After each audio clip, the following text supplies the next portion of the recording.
Rocket Knight Adventures is one of those games you've probably heard of but never played. Those that did play it generally spoke very highly of the experience, and I found most other people say, yeah, I really need to get around to trying that. Now, I personally have a lot of nostalgia for this game.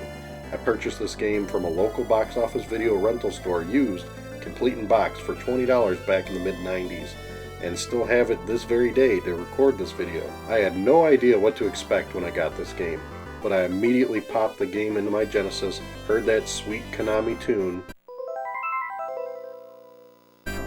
and let's just say things got better and better from there.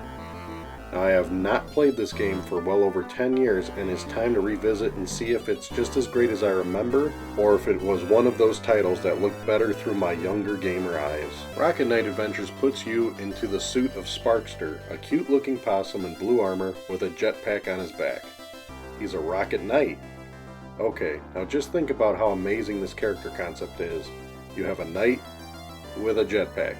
I'm not entirely sure who came up with this idea, but someone was really thinking outside the box when they were drawing this concept up, to say the least. Sparkster is on a quest to save the princess and the kingdom from the evil pig army. One thing that'll stand out is that the game is rather funny. Hitting enemy pigs will cause them to leap out of their armor and run away in their white boxers. They must be taking a note from the G&G series from Capcom. This pretty much sets the tone of what you can expect for the rest of the game. Yes, Sparkster does put the serious face on when he's flying around in his jetpack, but the game will regularly remind you that this really is a light-hearted tale that wants you to chuckle along the way. The basic gameplay is a side-scrolling platformer with light shooting and swordplay. Sparkster can use his jetpack at any time to zip around the level as well as deliver a deadly spin attack. To do this, you have to hold down the attack button and let loose in a direction you want to project yourself. Hit detection is quite interesting in this game. Most standard enemies will go down in a single hit, but the ones riding vehicles and boss battles can be damaged more heavily depending on how close you connect to them with your sword. Of course, getting too close and personal could mean you take a hit and lose a chunk of health, so there's a lot of risk and reward to it. Sparkster has a health bar, but how it diminishes varies depending on the enemy. Some enemies or obstacles will do a massive amount of damage, and of course, the game is loaded with pitfalls. You will quickly learn Rocket Knight is not an easy game. This is another classic example of a game where you will learn to master it through trial and error.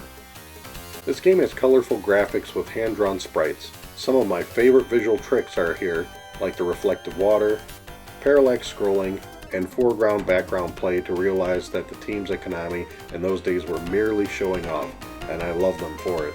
As mentioned, there is an underlying humor to the game which works well with the character's cartoon-like appearance. During the game, you will visit a variety of colorful environments. Each level in the game feels like a fun adventure. You can never predict where you'll end up in this game. In the first level, you start out in a field taking pigs out who are riding an assortment of vehicles. You then fall from a bridge and enter a flying section which plays as a straightforward horizontal shooter. You then slam into a castle, escape a burning fire, get a nasty surprise from a present, and have to fight a giant mech caterpillar. Yes, a robot caterpillar for the boss. This is just the opening level, and each level from there just keeps surprising you with something new and fresh. Despite it following a basic story concept of save the princess, the game ends up going in a very different direction towards its climax. The music to this game is incredible. If you're familiar with Castlevania Bloodlines, you will know what to expect here.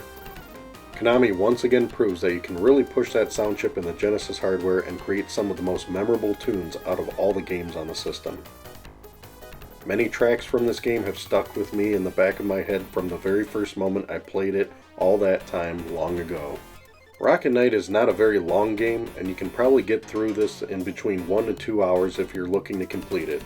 There is no save feature, but that never felt like a problem for me. This game's opening levels are so enjoyable, I'm happy to restart from the beginning with each playthrough. This is also a great game to come back to time and time again and discover a better strategy for tackling the bosses. This game was an absolute joy to play through again for this review. It was great when I was young, and it feels even better today. Some of the design choices in this game are not repeated in many other games I can think of. It stands out as one of the most unique exclusive titles on the system and is an absolute must-buy if you don't already own it. The gameplay is fun, it has just the right amount of challenge to keep you coming back over and over again. Incredible design and criminally overlooked to this day, Konami really should release this digitally already, so more people can finally experience this hallmark of gaming.